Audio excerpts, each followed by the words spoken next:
자료에 담겨 있다고 덧붙였습니다. 자식들로서 홀로 계신 아버지를 모시고 사는 것이며 백도빈 형제와 가족은 작년에도 2억 원 이상의 소득이 있는 연예인들입니다. 최대한 대응을 자제하려 했지만 사실관계를 정확히 밝혀야 할 것 같아 관련 자료를 수사기관에 제출해 법적 판단을 받을 예정입니다. 지난 13일 화제가 됐던 세기의 열애 소식. 하지만 그들의 관계는 급속도로 어긋나 결별에 이르렀고 급기야 2주 만에 폭로전 법적 대응 예고로 이어지게 됐습니다.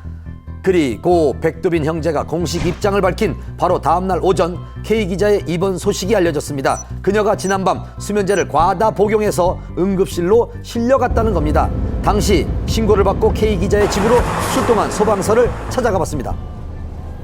몇 시 정도 돼요? 22시 10분. 신고는 그냥 본인이 하시는 거예요? 어머니께서 하신 거죠. 아, 어머니가?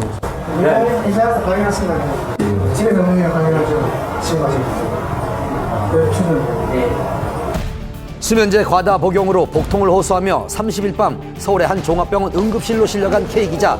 다음 날인 1일 내과 중환자실에 입원해 일반인과의 접촉이 차단된 상태로 치료를 받았습니다. 오늘 일반 병실로 거처를 옮긴 것으로 전해졌고요. 또한 K기자의 입원 직후 백윤식 씨가 병문안을 한 사실도 알려져 화제가 됐습니다.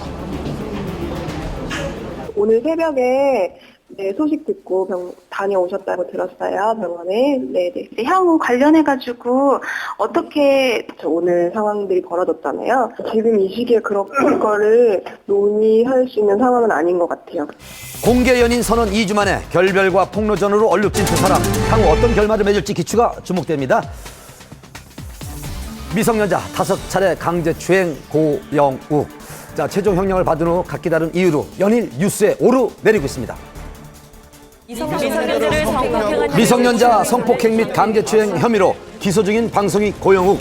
그가 연예인 최초로 전자발찌를 착용하게 됐습니다. 세간을 떠들썩하게 했던 이번 사건에서 논란의 중점이 된 형량 축소 한밤에서 취재했습니다. 지난 27일 항소심 선고 공판이 열렸습니다. 어떻게 예상하세요? 글쎄요, 지켜봐야죠. 반성문 제출했다는데 예. 사실인가요? 예, 맞을 겁니다, 아마. 네, 과연 결과는 어떻게 됐을까요? 고영씨 선고 공판에서 징역 2년 6월, 그리고 전자발찌 부착 3년, 신상 정보 공개도 7년에서 5년으로 이렇게 줄었습니다. 항소심에서 실형과 전자발찌 착용을 면할 수 없게 된 고영욱. 2010년 7월부터 지난해 12월까지 미성년자를 성폭행하고 강제추행한 혐의로 구속 기소됐고 1심에서 재판부는 징역 5년, 정보공개 7년과 전자발찌 착용 10년을 선고했지만 이번 항소심에서 형량이 대폭 줄었습니다. 그 이유는 유명 연예인 신분으로 피해자들의 호기심을 이용해 범행한 점 등은 죄질이 나빠 실형이 불가피하지만 고 씨가 피해자 3명 중 1명과 합의했으며 다른 1명이 고소를 취하한 점, 피고인이 반성문을 통해 진심으로 죄를 뉘우치고 있고 연예인으로서의 활동이 어렵다는 점을 들어 감형을 선고합니다. 혹시 이번 판결은 어떻게 만족하시나요? 형량이 줄어들었나요? 형량은 많이 줄긴 줄었는데요. 저희가 기대했던 거하고는 좀 미치를 못해서 좀 안타깝습니다. 이에 대해 네티즌의 반응이 뜨거웠습니다. 연예인이라고 해서 일반 국민들하고 틀리게 봐주는 것밖에 더 되겠어요? 그렇게 형량을 10년에서 3년으로 이렇게 갑자기 줄어버릴 수 있는 그런 범죄라고는 생각 안 하고요. 그렇다면 고영욱 씨의 형량은 왜 줄었을까요?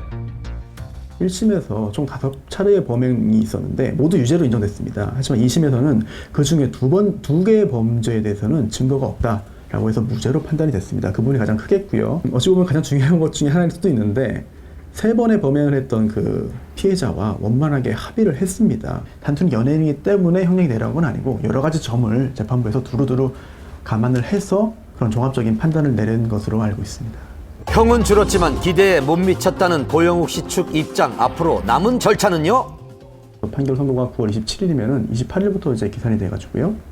그부터 7일 이내에 상고장을 내게 되어 있습니다.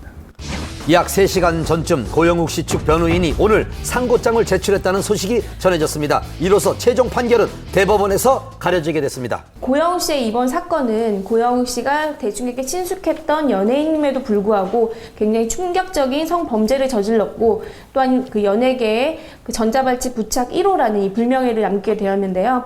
다시는 이런 성범죄에 대해서는 다시는 일어나면 되지 않는다는 이런 경각심을 주는 계기가 되었습니다.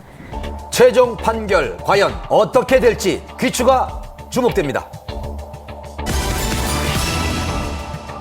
아버지란